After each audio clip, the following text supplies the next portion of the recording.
मेरे प्यारे बच्चों, आज हम पढ़ेंगे कक्षा 10वीं की हिंदी की पुस्तक कृतिका भाग 2 से सना सना हाथ जोड़ी, जो कि हिंदी साहित्य की आधुनिक लेखिका मधुर कांकरिया द्वारा रचित है। मधुर कांकरिया की रचनाएं विचारात्मक तथा संवेदना की दृष्टि से नवीन है। इनकी रचनाओं के विषय सामाजिक समस्याओं से संबंधित हैं, जैसे संस्कृति, महानगर की घुटन और असुरक्षा के बीच युवाओं में बढ़ती नशे की आदत, लाल बत्ती इलाकों की पीड़ा आदि। लेखिका द्वारा महानगरों की भाव शून्यता, भागमन भाग और तंत्रव्रत जीवन की ऊब से बचने के लिए दूरस्थ स्थानों की यात्रा की गई। जैसा कि हम लोग देखते हैं कि ज़िंदगी में जब हम लोग बहुत ज़्यादा थक जाते हैं या बहुत भागा दौड़ी स्कूल कॉलेज सब पूरा हो जाता है हमारा, तो हम लोग क्या करते हैं, गर्मियों की छुट्टियों में घूमने जाते हैं। कोई हिल स्टेशन पे घूमने जाता है, कोई अपने नेटिव प्लेस पे घूमने जाता है। तो इसी तरह से लेखिका भी जो शहरों की जो लाइफस्टाइल है उससे वो बहुत ज़्यादा थक गई थी, वो बहुत ज़्यादा परेशान हो गई थी। तो उसने सोचा चलो कुछ आराम किया जाए और घूमने चला जाए। तो प्रस्तुत जो पाठ है ये भी एक यात्रा वृत्तांत है। उसमें भी उन्होंने एक यात्रा का वर्णन किया है, जिसमें भारत के पूर्वोत्तर राज्य सिक्किम की राजधानी गंगटोक, जिसको गैंगटॉक के नाम से हम लोग जानते हैं, और उसके आगे की हिमाचल यात्रा का वर्णन किया गया। तो वो भी घूमने गई हैं। जैसे हम भी जब घूमने जाते हैं ना, तो हमें भी क्या, हम लोग पिक्स क्लिक करके लेके आते हैं वहाँ पे हमने क्या क्या देखा हम अपने फ्रेंड्स को बताते हैं। तो इसी तरह से जो मधुर कांकरिया जी हैं, जो इस कहानी को जिन्होंने लिखा है, उसमें उन्होंने लिखा है कि वो गंगटोक में उन्होंने, गैंगटॉक जिसको हम लोग बोलते हैं पहले कहा जाता था, तो वहाँ पे उन्होंने क्या क्या देखा, उनको कैसे लगा वहाँ पे जाके, कैसे उन्होंने जो पहाड़ी कंचनजंगा को उन्होंने देखा, जो बहुत उनको सब पसंद आया। तो इस पाठ में उसी का उन्होंने अपनी सिक्किम की राजधानी गंगटोक या जो गैंगटॉक हम जिसको बोलते हैं उसका वर्णन किया गया है। तो आइए हम पाठ शुरू करते हैं। गंगटोक की रात्रि। लेखिका को गैंगटॉक शहर सुबह, शाम और रात हर समय बहुत अच्छा लगता था, क्योंकि वहाँ पे क्या है ना, पोल्यूशन नहीं है ज़्यादा, बहुत अच्छा लगता है। दिन बहुत अच्छा निकलता है, रातें बहुत अच्छी, एकदम शांत होता है, क्योंकि वहाँ पे गाड़ी वाड़ी बहुत कम चलती हैं। यहाँ की रहस्यमयी सितारों भरी रात लेखिका को सम्मोहित सी करती है। बहुत अच्छा लगा था लेखिका को, क्योंकि हम लोग कहीं भी हिल स्टेशन पे जाते हैं तो वहाँ का सब बहुत, क्योंकि वो शांत होता है, पोल्यूशन रहित होता है। दूसरा हमको देखने को मिलता है कि प्रकृति कितनी सुंदर है।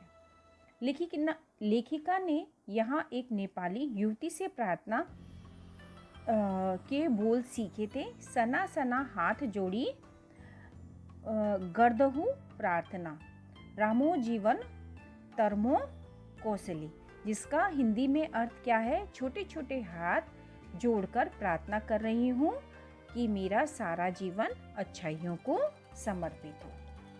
कंचनजंगा के दर्शन की प्रतीक्षा।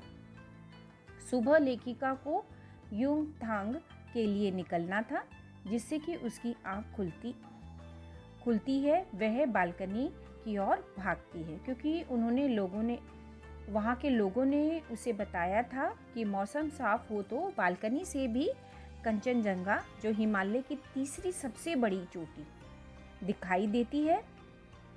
वह सुबह मौसम अच्छा होने के बाद भी आसमान हल्के हल्के बादलों से ढका हुआ था, जिसके कारण लेखिका को कंचनजंगा दिखाई नहीं पड़ी, किंतु सामने तरह तरह के रंग बिरंगे ढेर सारे फूल उसको दिख गए थे।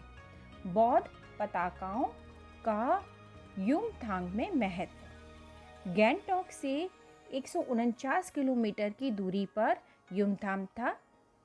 लेखिका के साथ चल रहे ड्राइवर कम गाइड, जिसका नाम क्या था, जितेन नार्गे, उन्होंने बताया कि यहाँ के सारे रास्तों में हिमालय की गहम तहम घाटियों पर फूलों की वादियों से लदा हुआ है।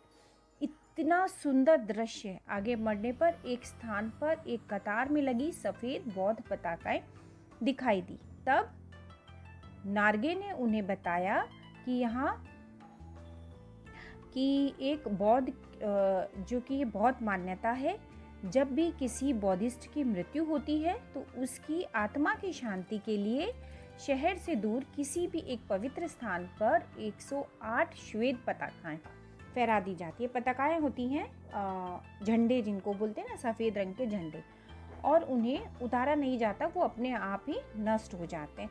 कई बार तो कोई नया जब काम शुरू करते हैं तभी भी वो पताकाएं लगाते हैं, पर वो सफ़ेद रंग की नहीं होती, वो कुछ और कलरफुल होती हैं और रंग बिरंगी होती हैं। लेखिका को यहाँ जगह जगह पर लदाई लामा की तस्वीरें दिखाई दी। यहाँ तक कि जिस जीप में वो बैठी थी उसमें भी दलाई लामा की तस्वीर लगी हुई थी। ठीक है, अभी क्या है, कवि लॉन्ग स्टॉप थोड़ा आगे चली। अभी यहाँ क्या है, वो पूरी वादियों का वर्णन करती हुई लेखिका जो हमारी वो मधुर कांकरिया जी जो हैं वो हमें आगे उसका वर्णन दे रही हैं कि वो आगे बढ़ी तो उनको और भी अच्छा दिखाई दिया। जिसे देखते ही जितेन बताता है कि यहाँ गाइड जो फिल्म थी उसकी शूटिंग हुई थी।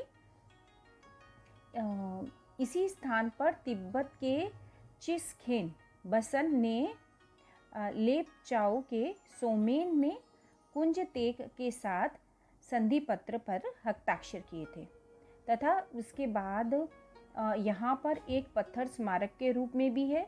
लेखिका को एक कुटिया में घूमता हुआ चक्र दिखाई दिया, जिस पर नार्गे उन्हें बताता है कि इसे धर्म चक्र कहा जाता है। इसे लोग प्रेयर व्हील भी कहते हैं। इसके विषय में यह मान्यता है कि अगर हम इसे घुमाते हैं तो हमारे सारे पाप धुल जाते हैं। प्रकृति की मनोरमा अब क्या है, लेखिका पूरी मंत्रमुग्ध हो चुकी है। लेखिका को वादियों में फूलों से लदी हुई वादियाँ उसको बहुत अच्छी लग रही हैं। तो वो आगे का वर्णन करती है कि प्रकृति उसे इतनी पसंद है, कुछ और आगे चलने पर उसे बाजार, बस्तियाँ, लोग पीछे छूटने लगे। कहीं कहीं स्वेटर बुनती हुई नेपालियाँ उसे मंत्रमुग्ध कर रही थी। युवतियाँ और पीठ पर भारी भरकम गत्ते के बक्से उठाए हुए बोने से बहादुर नेपाली मिल रहे थे। ऊपर से नीचे देखने पर मकान बहुत छोटे दिखाई दे रहे थे। वह रास्ता वीरान, सक्रे और जलेबी की तरह गोल गोल घुमावदार था। हिमालय विशाल काय होने लगा था। कहीं पर्वत शिखरों के बीच में दूध की धार जैसी झरझर बहते हुए झरने दिखाई दे रहे थे, तो कहीं चांदी की तरह चमक रही एक नदियाँ दिखाई दे रही थी, जो सिलीगुड़ी से ही लगातार लेखिका के साथ चली आ रही थी। जब जीप सेवन सिस्टर वाटरफॉल नामक स्थान पर रुकी, वहाँ एक विशाल और सुंदर झरना दिखाई दे रहा था। सैलानियों ने कमरे से एक उस स्थान के चित्र लेने शुरू कर दिए थे। लेखिका यहाँ से प्रकृति सौंदर्य से इतना खो गई थी कि उसका दिल वहाँ से जाने को नहीं कर रहा था। प्रकृति और पर्यावरण। आगे चलने पर लेखिका को हिमालय की रंग बिरंगी चोटियाँ नए नए रूपों में दिखाई देती हैं, जो अचानक बादलों के छा जाने पर ढक जाती हैं। धीरे धीरे धुंध की चादर के छट जाने पर उन्हें दो विपरीत दिशाओं से आते छाया पहाड़ दिखाई देते हैं, जो अब अपने सर्वोत्तम रूप में उनके सामने थे। इस स्थान को देखकर लेखिका को ऐसा लगता है मानो स्वर्ग यहीं पर है। वहाँ पर लिखा था थिक ग्रीन, जो प्रकृति और पर्यावरण के प्रति सजग होने के बात कह रहा था। लेखिका वहाँ के प्राकृतिक सौंदर्य से इतना प्रभावित हो जाती है कि जीप के कुछ देर वहाँ रुकने पर वह थोड़ी दूर तक पैदल ही निकल लेती है और सौंदर्य, जो प्रकृति सौंदर्य है, उसको निहारने लग जाती है और उसकी जो सुंदरता में है वो खो जाती है।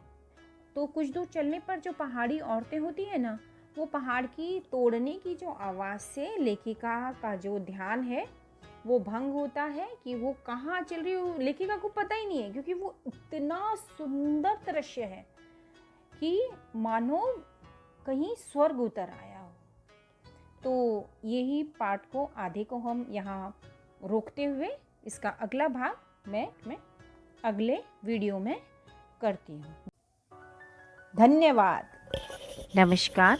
अगर आपको मेरा ये अध्याय पसंद आया हो तो मेरे इस चैनल को लाइक करें, शेयर करें और सब्सक्राइब करें और बेल आइकन को दबाना ना भूलें, जिससे कि मैं आप लोगों के लिए नए बनाए हुए वीडियोस को जल्दी से जल्दी आपके पास भेज सकूं या आप उन्हें देख सकें। और अगर आपको कोई भी पाठ में कठिनाई है या उसको आप समझना चाहते हैं, जो मैं पढ़ा रही हूँ, बता रही हूँ, जिनका मैं वर्णन कर रही हूँ, तो मेरे कमेंट बॉक्स में डालकर मुझसे प्रश्न कर सकते हैं। मैं उनको सुलझाने का, आपको समझाने का प्रयत्न ज़रूर करूँगी। नमस्कार।